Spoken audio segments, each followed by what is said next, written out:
Bonjour, je m'appelle Margot, je suis en 5e B et si je suis venue à Cap-Sup, c'est parce que je trouve que c'est intéressant de savoir quel métier est-ce qu'il y a après le bac, toutes les possibilités d'avenir qu'il y a, et ça m'intéresse beaucoup tout ça. Je suis particulièrement intéressée par les écoles de robotique, informatique et virtuelle, tout ça. Plus tard, je voudrais faire quelque chose dans le journalisme.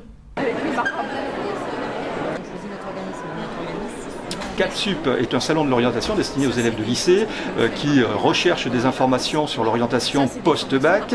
On y trouve évidemment l'université Clermont-Auvergne, l'université de Limoges. On y trouve aussi des classes préparatoires aux grandes écoles. Nous y trouvons des BTS, nous y trouvons de nombreuses écoles qui sont là pour répondre aux questions que se posent les élèves de lycée dans le cadre de l'orientation post-bac. Et ils ont aussi des formations autour de l'animation.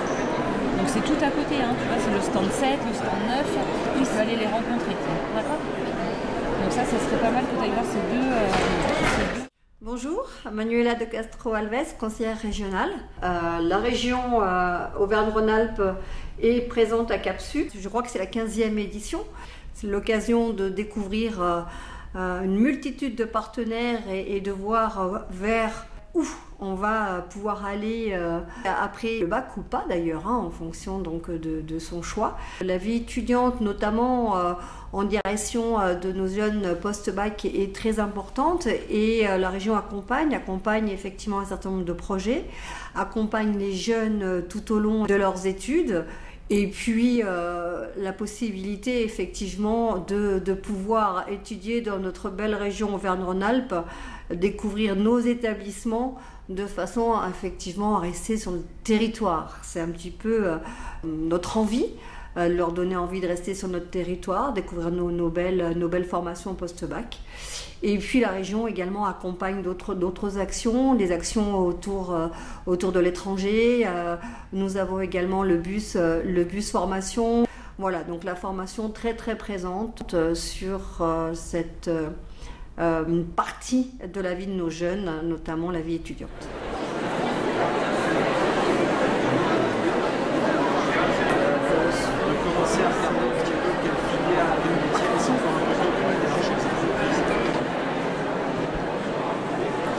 Donc le CFAI, on propose des formations en alternance pour les jeunes qui veulent faire de l'apprentissage, c'est-à-dire une partie à la fois en entreprise pour se former, apprendre un métier, et en même temps à l'école pour passer un diplôme.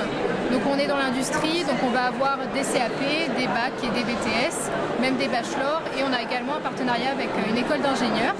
Donc voilà, on a aussi pas mal de journées portes ouvertes, donc c'est l'occasion de venir voir les plateaux techniques et puis venir voir les formateurs, voir des élèves et se renseigner sur les diplômes.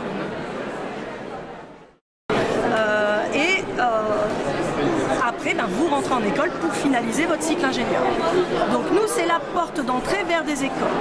La différence avec une prépa intégrée, comme là, vous avez pu aller voir dans ce type de choses, où il y a des prépas intégrées qui vont recruter tout de suite après le bac, c'est que dans une prépa intégrée, tu n'as plus qu'une seule porte. Tu es avec une seule porte. Et cette porte, elle n'est pas forcément ouverte. Typiquement, ça va être philosophie, sciences et... Voilà, c'est celle-là. J'ai envie de dire qu'elle reçoit la deuxième, elle s'inscrira dans le parcours de la prépa éco. Que ce soit des langues, que ce soit des lettres. Ça permet de voir. C'est ce que je fais maintenant. Je laisse les gens sont pris à des petits effectifs aussi. On a la CAC, on fait bien l'étude. Et on ne perd pas d'année parce que quand vous êtes inscrit à la fac en même temps, vous avez votre équivalence de L1 à la fin de la première année, de L2 à la fin de la deuxième.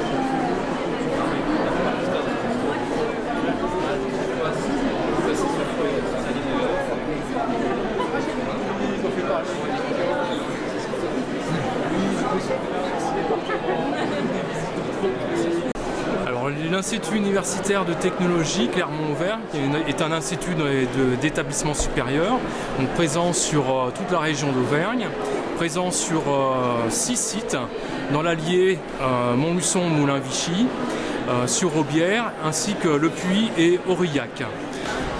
Alors aujourd'hui, nous avons à Tanor, pour Capsub, donc divers départements, dont management de la logistique et des transports et métier de la transition et d'efficacité énergétique. Alors l'IUT informe au niveau Bac+3 un bachelor universitaire de technologie qui est le nom usuel de la licence professionnelle qui est portée par les IUT. Alors le département management de la logistique et des transports, donc comme son nom l'indique, est spécialisé dans le domaine de la logistique, qui consiste à mettre les bons produits au bon endroit, au bon moment, au bon endroit, et avec les bonnes personnes et surtout à moindre coût. Donc on est, on va dire, dans un problème de coût et d'énergie au niveau donc, de la logistique, du transport. Pour les métiers de la transition et d'efficacité énergétique, donc le but, c'est toujours une histoire d'énergie. Le but, c'est surtout de consommer le minimum d'énergie primaire dans toutes nos installations énergétiques, que ce soit dans l'industrie ou dans le bâtiment. Alors pour cela, c'est la non-consommation d'énergie. Je prends l'exemple du bâtiment. Par exemple, c'est concevoir des bâtiments intelligents avec des enveloppes qui auront été pensées avec les bons matériaux en relation avec les architectes. Pourquoi pas des bâtiments donc complètement passifs où on dit à énergie positive qui vont renvoyer, on va dire, plus d'énergie qu'ils en consomment. Donc le secteur de l'énergétique ici.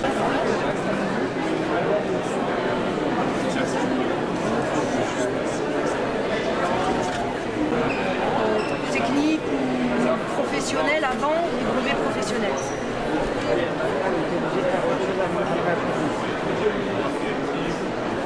Oui, et même de toute façon, il va te falloir un petit peu de... Bonjour, je m'appelle Stéphanie Serre, je travaille au CREPS de Vichy, je suis formatrice et référente handicap. Au sein de l'établissement, nous proposons des formations d'éducateurs sportifs, d'entraîneurs sportifs et de chefs de projet et de développement. Dans la filière sportive, vous pourrez trouver au CREPS la filière animation sportive, la filière activité aquatique et de la natation, dans les filières activité physique pour tous, dans la filière aviron, les filières des métiers de la forme et en triathlon. Près de 200 stagiaires sont formés chaque année au CREPS et obtiennent un diplôme de l'animation sportive. Et ceci grâce aux 60 salariés de l'établissement et à près de 200 intervenants extérieurs qui assurent les contenus spécifiques sur la biomécanique, la réglementation et les options sportives. Bonjour, je suis Nathalie Grosmaître, je suis donc chargée de développement, animation et éducation populaire au CREPS de Vichy. Dans ce cadre, je coordonne, je mets en œuvre des différentes formations au métier de l'animation. Un CPGEPS, animateur d'activités et de vie quotidienne, qui prépare les gens à intervenir auprès d'enfants en activités périscolaires matin, midi, soir pendant la semaine ou pendant les vacances. Je propose aussi un certificat complémentaire de direction d'accueil collectif de mineurs et un DES-JEPS, direction de structure et de projet, qui là prépare des gens à diriger des établissements du type maison de quartier, centre social, MJC ou même des gros clubs sportifs ou des structures liées à des ligues ou à des comités régionaux. Là où tu vas démontrer tes capacités à encadrer, assurer la sécurité et à faire... C'est déjà super bien. En stage général, tu apprends en fait toutes les bases de l'animation et ça va te permettre de développer toutes les compétences pour être animatrice. Après, tu as ce qu'on appelle un stage pratique. Donc là, tout ce que tu as appris sur cette formation générale des vidéos.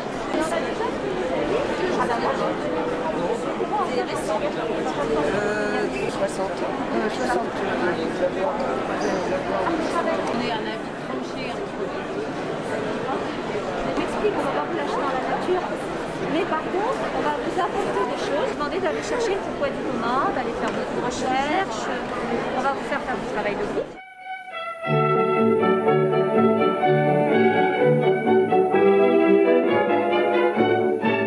Bien acquérir la justesse du geste technique lié au protocole sanitaire pour assurer le bon soin aux patients.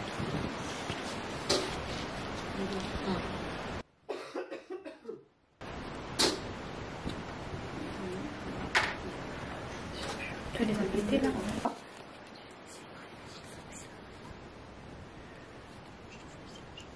Pourquoi vous les tenez dans ce sens-là? Biseau vers le haut? Oui, vos ailettes. C'est dans l'autre sens. Ah oui. Et ben oui, ouais. Voilà. Qu'est-ce qui vous aide?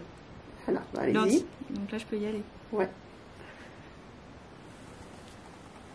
Voilà. Est-ce que c'est bon? Oui. Et ben voilà.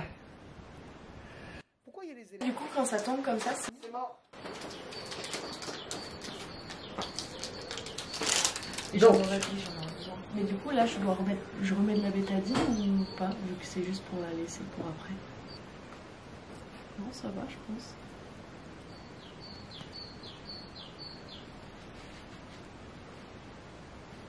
Très bien. Vous montez les ailettes. Vous retirez votre aiguille.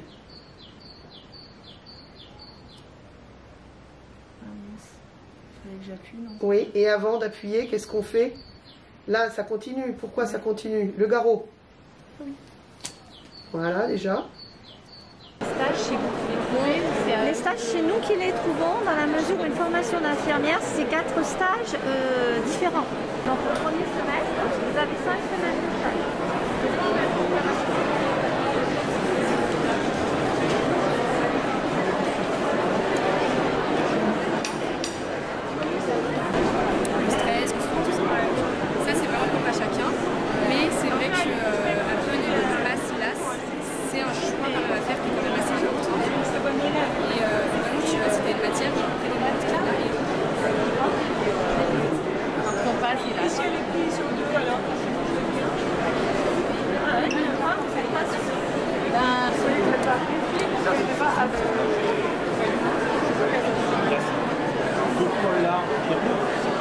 Ce que tu veux.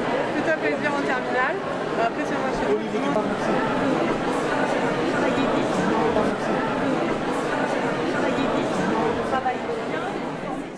Bonjour, je me présente, je m'appelle Rénal Biondi, je travaille dans le groupe Safran depuis maintenant bientôt 30 ans. J'ai évolué dans différents secteurs et différents services.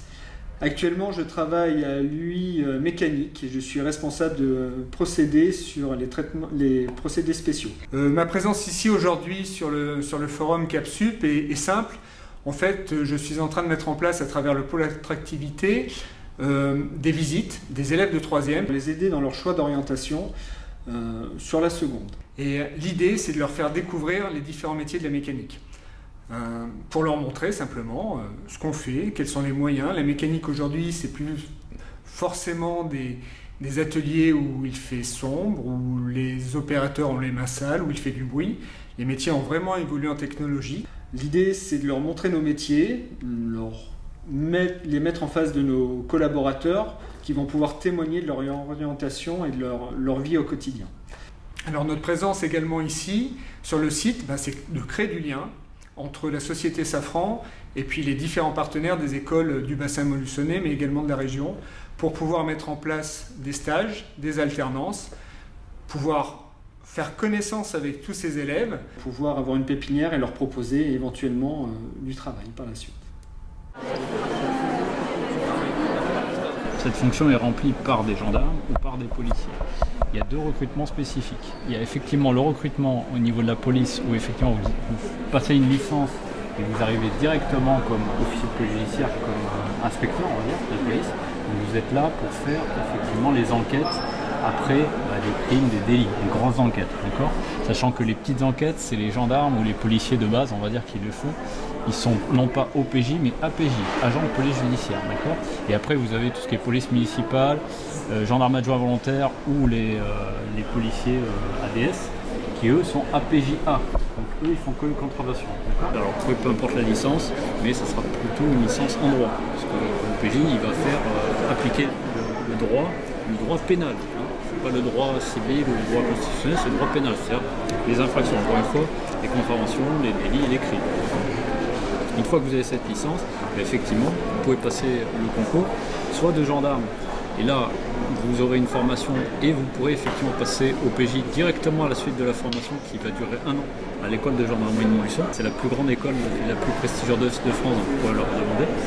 Ça c'est tout nouveau, hein. Avant on devait effectivement faire une année d'école, on devait faire quelques années après l'école, et après seulement on pouvait passer le diplôme d'officier de police judiciaire. Maintenant, on fait un peu comme la police en fait, hein. Avec un concours niveau bac. Donc, vous pouvez rentrer juste avec le bac, ça suffit, mais je ne vous cache pas que si vous avez une licence, c'est quand même un petit peu mieux, d'accord? Voilà. Voilà, ils vous renseigneront sur les filières OCTA, ça c'est pas un problème.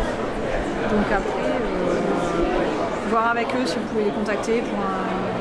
Oui, j'aimerais bien. Ouais. J'ai vraiment hâte de savoir le concours s'il est compliqué parce que j'ai toujours voulu faire ça, mais en stagiaire ça m'intéressait pas du tout.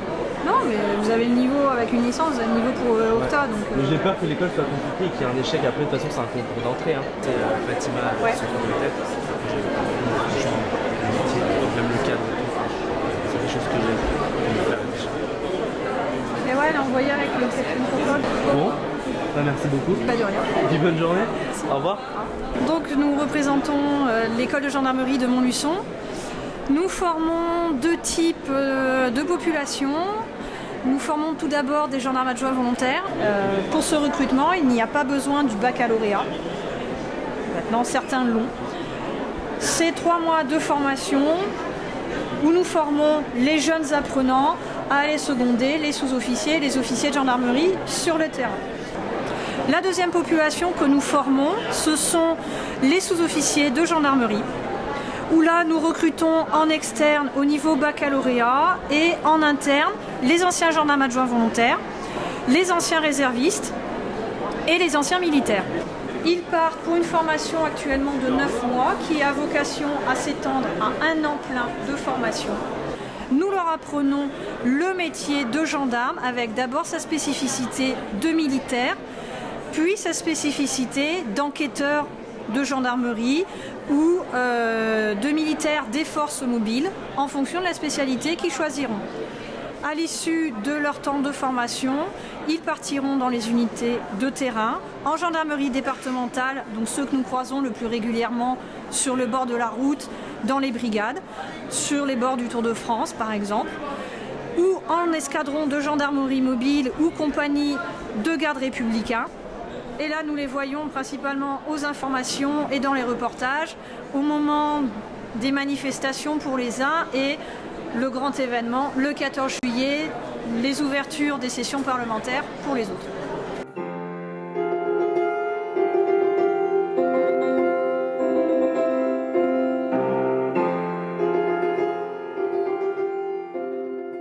Je suis la capitaine Gueffier, je commande la 7e compagnie d'instruction à l'école de Montluçon. J'ai commencé après le collège, j'ai fait un baccalauréat scientifique, spécialité physique et chimie. À l'issue de mon baccalauréat, je me suis orientée sur la faculté de droit à Clermont-Ferrand, où j'ai suivi l'enseignement jusqu'à la maîtrise en carrière judiciaire et notariale. Donc à l'époque, c'était le master première année. À l'issue, j'ai tenté le concours universitaire que je n'ai pas réussi, donc je me suis orientée sur les tests de sous-officiers de gendarmerie que j'ai réussi. J'ai fait mon année d'école à l'école de gendarmerie de Montluçon déjà, où pendant cette année, j'ai été formée en tant que futur gendarme départemental, en tant qu'enquêteur de gendarmerie. J'ai servi pendant 5 ans en Indre-et-Loire, en Touraine, comme brigadier. J'étais dans les gendarmeries que vous pouvez voir tous les jours à la télé, sur le bord des routes. Je faisais des enquêtes, plus ou moins longues, plus ou moins variées.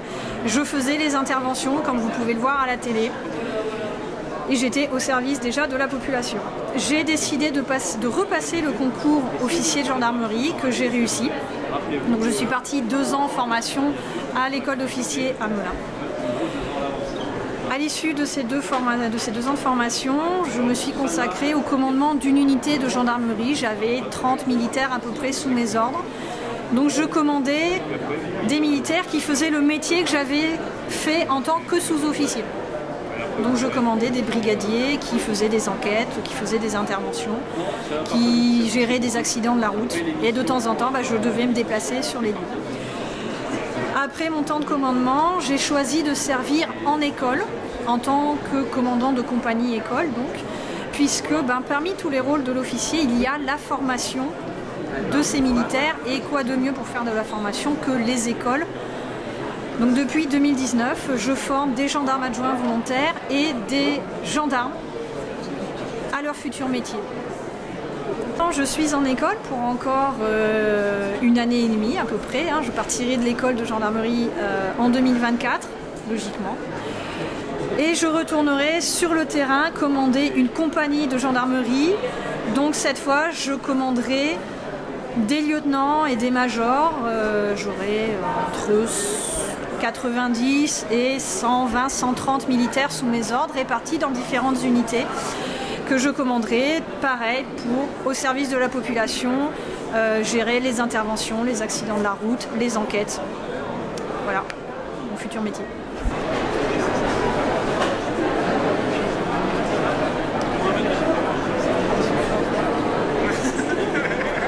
Bonjour, je suis Jean-Chef Arnaud, moi je suis du centre d'information et de recrutement des forces armées. Je gère la partie armée de terre pour le recrutement dans l'Allier, pour tous les jeunes qui veulent un métier, mais bien plus qu'un métier. Pourquoi l'armée? Notre mission principale, c'est assurer la sécurité du territoire national, que ce soit en France ou à l'étranger. Et on a plus de 400 métiers différents. Ça peut aller du combattant, ce qu'on voit tous les jours à la télé, mais on a aussi toute la partie soutien, artillerie. On a des métiers comme des techniciens, mécaniciens, secrétaires, administratifs. On peut avoir plein de métiers. Le plus important, c'est d'aller se renseigner. Un jeune qui veut trouver sa voie peut venir chez nous, on peut évoluer chez nous et on peut avoir un métier, mais bien plus qu'un métier. On est présent physiquement à Moulins, au 9 rue de la Comédie. On peut nous retrouver aussi sur des permanences à Montluçon et à Vichy. Sur Vichy, c'est principalement avec la mission locale, 9 place de l'Hôtel de Ville. Et à Montluçon, on peut nous retrouver au niveau du CIO qui se trouve rue Marcel Samba. Ce qui m'intéresse, c'est la Légion étrangère, parce qu'il y a des valeurs à défendre. Et je trouve que dans la Légion étrangère, il y a une vraie cohésion d'équipe, il y a une vraie fratrie. Et j'aimerais bien l'intégrer. Et je suis ici pour me renseigner sur comment intégrer et les tests qu'il y a à avoir et à pratiquer pour intégrer la Légion étrangère. Bonjour, donc je suis le maître De Cloître, conseiller en recrutement au CIRFA de Clermont-Ferrand pour tout ce qui est marine nationale. Il y a plus de 80 métiers dans la marine nationale qui peut aller du restaurant aux mécaniciens, aux spécialités un peu plus spécifiques dans l'énergie nucléaire par exemple. On peut intégrer aussi bien les forces de surface que les sous-marins. Alors à savoir que dans la marine, on est l'une des seules forces armées où on peut être très bien à terre, sur l'eau, sous l'eau et dans les airs. Donc on a aussi des spécialités aéronautiques navales, on a des spécialités de mécaniciens, de maintenance, de cuistots, d'infirmiers. On a plein de spécialités ouvertes, on en a plus de 80, donc ça fait assez beaucoup. Et dans la marine nationale, on a plusieurs contrats, donc contrat découverte qui est la préparation militaire, sur une année scolaire, 12 samedis, où les jeunes peuvent mettre un pied dans la marine nationale sans forcément pouvoir avoir une notion d'engagement derrière. Après, on a 2 contrats de quartier maître et matelot, donc un contrat de QMF2 qui est d'une durée de 2 ans renouvelable, et contrat de QMF4 où c'est 4 ans renouvelable. Dans ces contrats-là, donc c'est de 17 ans et demi à 30 ans. En gros, c'est des petits contrats pour savoir où se positionner dans la marine nationale comme spécialité. C'est des domaines de métiers, là, c'est pas des métiers. Donc c'est bien des domaines de métier et en fait ça sert à se projeter après pour avoir un contrat plus long. On a également un contrat donc, de maestrancier donc, pour devenir sous-officier, chef de secteur, où il faut un bac minimum pour accéder à ce contrat-là. Et on s'engage sur 10 ans sur une spécialité, donc c'est une école de spécialité. Et après, à partir de Bac+3, on a les contrats d'officier où on peut faire chef de service. On a beaucoup plus de responsabilités et du coup, ça nous fait évoluer dans la carrière pour devenir après plus tard commandant. L'entretien de motivation, une fois que le dossier est complet, je vous envoie en test chez les pompiers de Marseille pour... On commence, par exemple, là, à la fin de l'année, dans quelques mois, on a Parcoursup. Oui. Et donc je peux quand même passer des tests.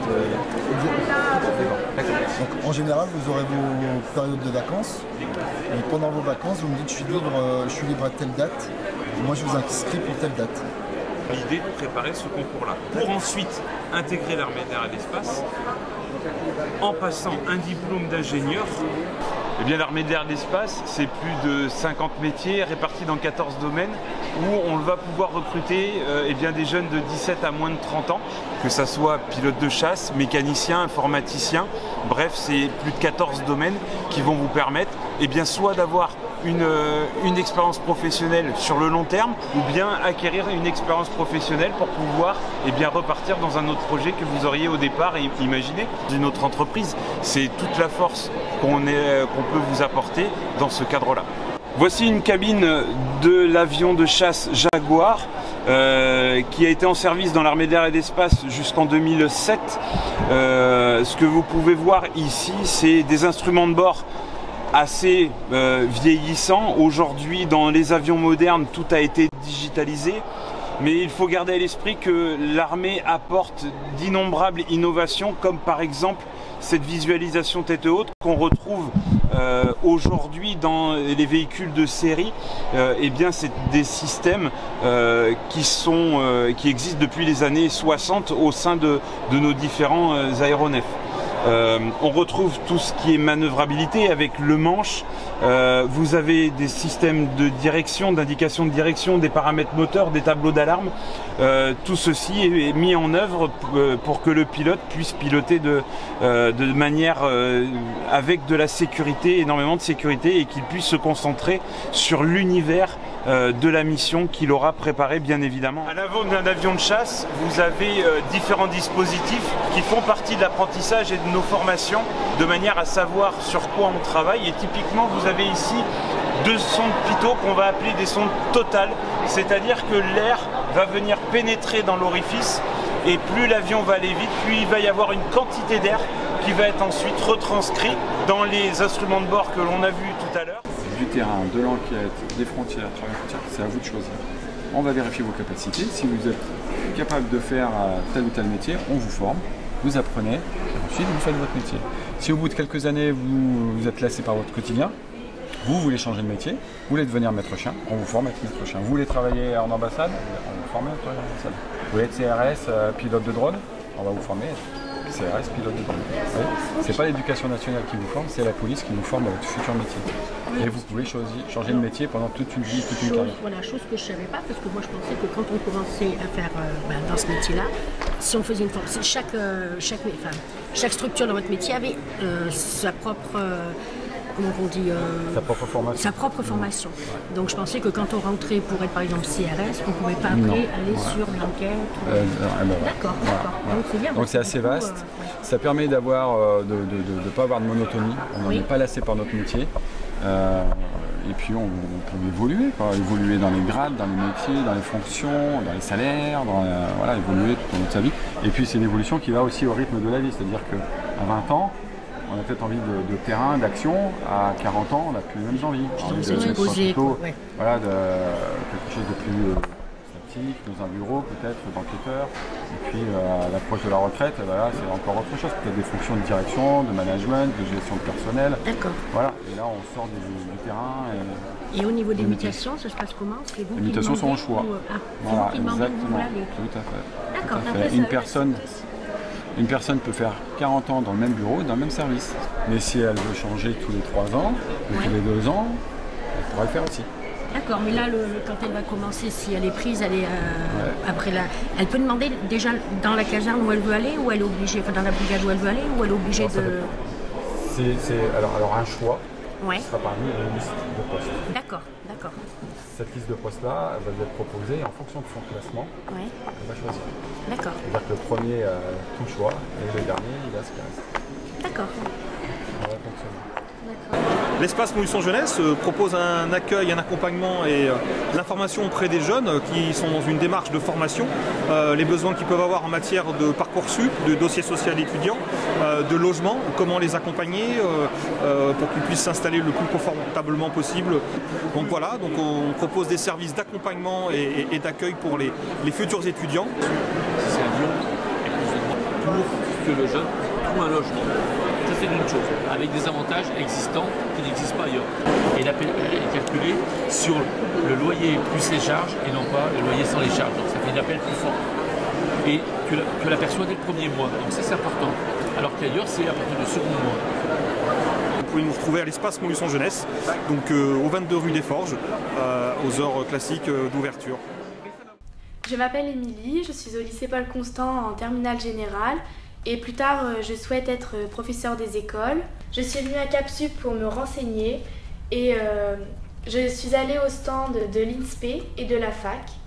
Je n'ai pas été satisfaite de la fac de Clermont-Ferrand car ils n'ont pas forcément répondu à toutes mes questions et n'ont pas été forcément très clairs. Alors que l'INSPE, j'ai été très satisfaite car ils ont répondu à toutes mes questions de façon claire et ils m'ont très bien renseignée et j'ai été très satisfaite. Je m'appelle Nathalie, je suis la maman d'Émilie, donc qui est en terminale générale au lycée Paul Constant. Donc, dans le cadre de ses études, elle aimerait faire professeur des écoles. Donc nous sommes venus aujourd'hui à Capsup pour nous renseigner. Suite à ces différents entretiens, je pense qu'on va aller au CIO pour approfondir un petit peu plus au niveau de l'université de Clermont-Ferrand. Nous avons été à l'INSPE où tout a été très clair. En revanche, au niveau de l'université de Clermont, ça a été un petit peu plus mitigé. Notre interlocutrice n'a pas répondu forcément à toutes nos questions, donc on ira au CIO pour approfondir tout ça. Le CIO de Montluçon, tout au long de l'année, organise des manifestations, notamment les mercredis du CIO, pour vous aider dans le cadre de Parcoursup, notamment à vous aider à rédiger votre lettre de motivation, vous aider à mettre en perspective vos oraux, vos entretiens pour les écoles qui nécessitent des entretiens. Donc tout au long de l'année, vous pourrez venir au CIO, être accompagné par des collègues sur Parcoursup, et puis bien évidemment plus tard sur monmaster.gouv.fr pour ceux qui y entreront sur un master.